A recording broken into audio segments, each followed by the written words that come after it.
In the middle of a lake, Kevin suddenly resurfaces and swims out, revealing he isn't from this reality. He walks down the road and activates a bracelet to jump into another world, desperate to find his wife. This all started over a decade ago. Kevin loses his job at the bank, so he goes to a bar to drink and forget. Here he's approached by Molly, who is dared by her friends to talk to him. It starts as a prank, but the two quickly hit it off and start dating, eventually getting married and having a child. Unfortunately, the couple loses their son, and this puts lots of strain on their marriage. Kevin is stuck in a desk job he hates, and Molly has become an alcoholic. One day, Kevin's boss gets tired of Kevin's attitude and tells him to take the rest of the day off, throwing a hint that he may be fired soon. Then Kevin gets stuck in traffic and calls Molly, which ends up in another argument. While he's distracted, a vehicle hits Kevin's car and he passes out. Moments later, Kevin wakes up and sees people running around the car on fire while a strange man checks on him, only to pass out again. A few more moments pass, and this time Kevin wakes up in an alley with the same guy watching over him, who introduces himself as the Benefactor. Kevin keeps on hearing a ringing in his ears, and when he stands up, he's so dizzy he almost falls. He's about to pass out again, so the Benefactor punches him to snap him out of it. Once the ringing disappears, the Benefactor says he has a job offer for Kevin, mentioning he may be unemployed soon. Kevin is creeped out by a stranger knowing this and tries to leave, but when he reaches the street, there isn't a single person or car around. Next, he thinks of calling Molly or the police, but the Benefactor mentions it won't work and that this isn't the first time they've done this. Finally snapping, Kevin pushes the Benefactor against the wall and demands to know where everyone went, but the Benefactor says it's Kevin who has moved. Afterward, Kevin is dragged into a restaurant, where everyone including the owners and the waitress Tina seem to be scared of the Benefactor. At that moment, Kevin realizes that the Benefactor is actually Satan, and when Tina brings the food, the Benefactor makes her sit next to him by threatening her with a knife. The Benefactor explains how each choice we make creates countless realities where a different option was chosen, and that his power is to shift people, meaning he sends them to other universes. In the case of Kevin, he's brought him to this place, and in exchange he sent Molly a husband that actually cares. The Molly of this reality was also sent away after Kevin gifted her a special necklace. Kevin refuses to believe any of this and asks for proof, so the Benefactor uses a bracelet to send Tina into another dimension. Her parents fall to their knees in grief as a shocked Kevin steps away from the table. The Benefactor insists he has a job offer for Kevin. In every reality, he has a shifter to do his devil work while he's universe jumping, and he wants Kevin to be one of them.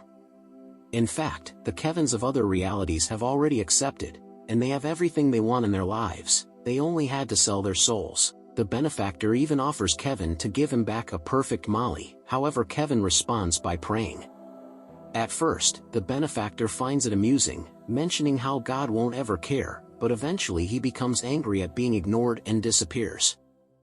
Feeling lost and confused, Kevin apologizes to Tina's family and goes to the street, where he starts learning more about this reality. This version of society is living under a totalitarian regime, and officers wearing futuristic armor patrol the streets.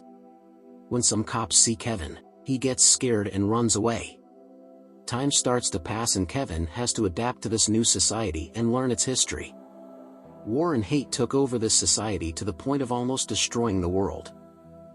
One day the shifters showed up, working in secret to get rid of anyone they considered problematic, like politicians, pastors, and soldiers. Millions of people disappeared and peace was restored until the Benefactor came to this world as well, and the few remaining leaders gave him control. In his free time, Kevin likes to help as many people as possible, wanting to make a better place out of this depressing city. Most of the world is destroyed by war and most people are poor, while the Benefactor's secret police rules the streets with brutality. By wandering around the city being kind, Kevin gets to see the little beautiful moments that remind him of Molly and keep up his faith in God. Unfortunately, sometimes those memories transform into nightmares that show him losing Molly and his son over and over. Kevin also likes to visit the theater to experience something called Vika viewing, which is a live feed showing the viewer alternate realities. The owner of the theater is Russo, who has been looking for his lost cat for 4 years. There's a chair in front of the screen, and Kevin sits with a remote control that allows them to change the reality he's seeing. His goal is to find where the benefactor has sent Molly. Most of the time he only gets to see how brutal other realities also are, but one afternoon, Kevin gets emotional when he finally sees Molly again. In that world, she's a single mother working as a nurse. Crying, Kevin tries to touch the screen, but the recording goes off, so he has to step back and respect the boundaries.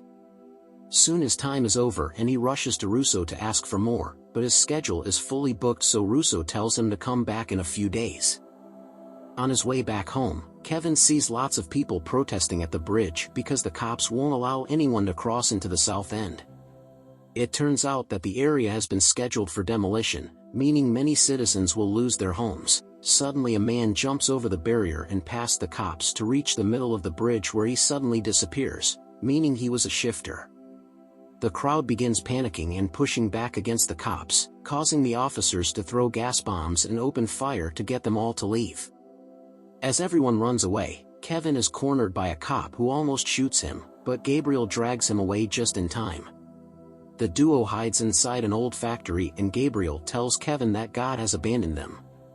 Afterward, Kevin goes to the grocery store, and while waiting in line, he sees a kid walk away from his mother. He immediately goes after him, but when he walks around the shelves the kid is gone, which triggers awful memories of the time he and Molly lost their son in the supermarket. Thankfully the boy appears again next to his mother, but Kevin can't help scolding the mother for not noticing the kid was gone. Everyone in the store looks at him as if he was crazy, so Kevin panics and runs away. As he runs through the streets, Kevin thinks again about the time he lost his son. He and Molly turned around for 2 seconds to say hello to some friends, and that was enough for their kid to disappear. They looked for him all over the building to no avail. Sometime later, the police informed the couple that they found the child's backpack but not him, so it was safe to assume he was dead. Afterward, Molly and Kevin fought all the time. Molly also drank a lot while Kevin escaped to a support group. One day he tried gifting Molly a necklace that said he lives as a symbol of hope, but Molly found it distasteful. She wanted Kevin to grieve with her and move on, but Kevin still thought there was a chance they could find their son. The ensuing argument caused them to separate. In the present, Kevin is grabbing some alcohol from a trash can when he's seen by his neighbor Rudget, who invites him to have dinner with his family. Kevin is having a very nice evening when suddenly Rudget reveals he knows Kevin's real name because he overheard Gabriel say it. Rudget also knows Kevin has been sharing Bible verses, so to thank him, he makes his girls sing a sweet little tune.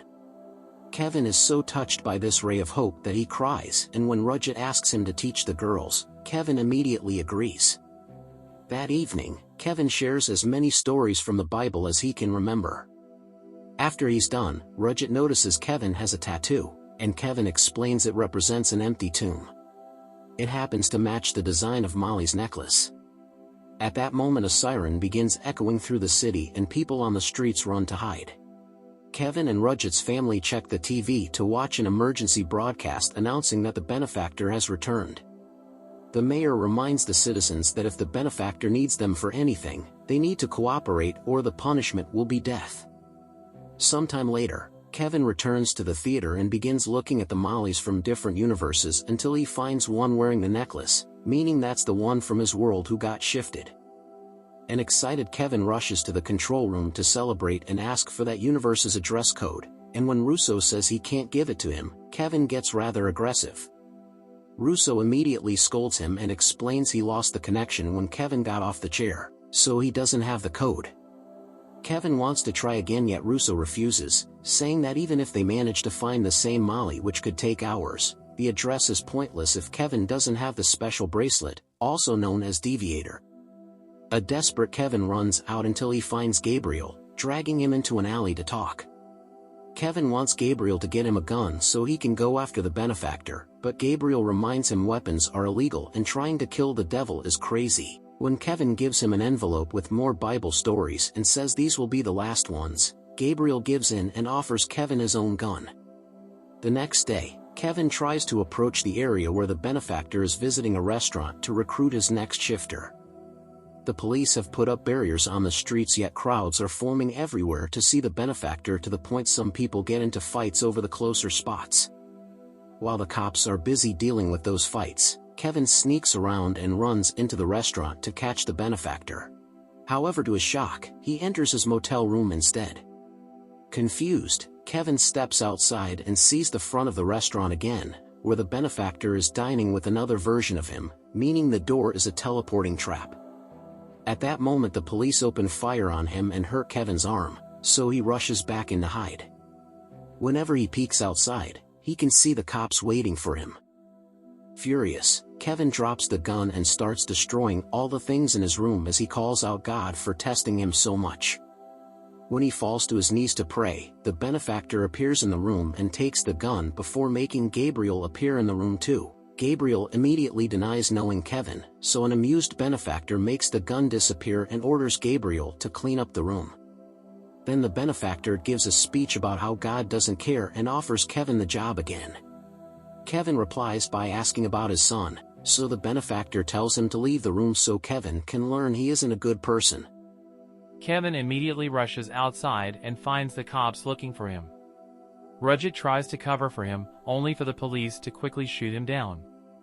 Then the cops come after him, so Kevin runs back into the room and hides behind the bed. Gabriel doesn't move fast enough, and when the officers open fire from outside, Gabriel also gets killed. When his body falls, Kevin sees a deviator on his wrist, meaning he was a shifter all along. Kevin carefully sneaks around the bed and steals the deviator, pressing some random buttons to be teleported out of there. He appears in the middle of the desert and notices that the deviator isn't working very well, so he hits it until he jumps into another universe and lands in the middle of the lake. After swimming out, he activates the deviator again and appears inside a random room where he finds some supplies to take care of his wound. When he looks around, he discovers he's in an insane asylum and that the Tina of his world is there. The benefactor sent her to a reality where she doesn't exist, so she's seen as insane and kept with other crazy people. Kevin tries to follow her and finds another Gabriel, who begins chasing after him with open fire. Multiple Gabriels appear in the corridors thanks to his shifter abilities, but Kevin manages to lose them all by hiding in a room. Afterward, Kevin sneaks around and waits for Tina to be alone to approach her. At first she only speaks gibberish, but when she finally recognizes him, she freaks out and asks about her family, begging to be taken back. The guards immediately hold her down, only to suddenly be shot by two Gabriels, who turn toward Kevin next. Fortunately, Kevin manages to activate the deviator and disappears. This time he appears in a reality with a Kevin who did accept the benefactor's job and is living with luxury and any woman he wants. Main Kevin tries sneaking around, but other Kevin finds him and points a gun at him, shooting at the ceiling to make him talk. As the women run away in fear, Main Kevin reveals his face and his deviator, so a furious other Kevin opens fire to try to take it from him. At that moment, Main Kevin manages to travel back to the depressing world and discovers the police has taken over the area. Luckily, Rudgett is still alive, and before the ambulance takes him away, he gives his wife a drawing matching Kevin's tattoo plus the word hope. At that moment, a woman sees Kevin and alerts the cops, who immediately begin chasing him. Kevin runs as fast as he can and makes it to the theater, where he immediately grabs the remote to start looking for Molly. By some miracle, he finds his Molly on the first try, and Russo tells him the address code while the cops burst into the building. Using the deviator, Kevin disappears just in time. In another reality, Kevin finds his Molly, who doesn't want anything to do with him. Kevin tries to say he never gave up on them and that he's changed, but it's not enough for Molly, who has already moved on and only keeps the necklace as a memento. Suddenly, someone drags Kevin away by the shoulder. It's the benefactor, who brings Kevin back to the theater. Another Gabriel shoots his deviator and the benefactor brings over Tina before admitting he did shift Kevin's son, causing a furious Kevin to try to attack him. The cops immediately hold him down and the benefactor makes a final offer. Kevin must choose between going back to Molly for good or sending Tina back to her family. As Kevin hesitates, Russo is shocked to finally find his cat again, which is the sign of hope Kevin has been waiting for from God. He chooses to send Tina back to her family, and as she reunites with her loved ones, the benefactor takes Gabriel's gun to try to shoot Kevin. At that moment, a miracle blesses Kevin for his choice and sends him to the reality where Molly is a single mother and nurse. Since he's been healed up and his ring is missing, Kevin approaches this Molly in the bar like the other her did to him the first time, and they immediately hit it off. They soon start dating and Kevin starts a new life here, saying it's not his world but it is his home. Eventually he marries this Molly and he becomes a father to her daughter. They also have a child of their own. Kevin is so happy with this new family that he believes God rewarded him with the double of what he lost.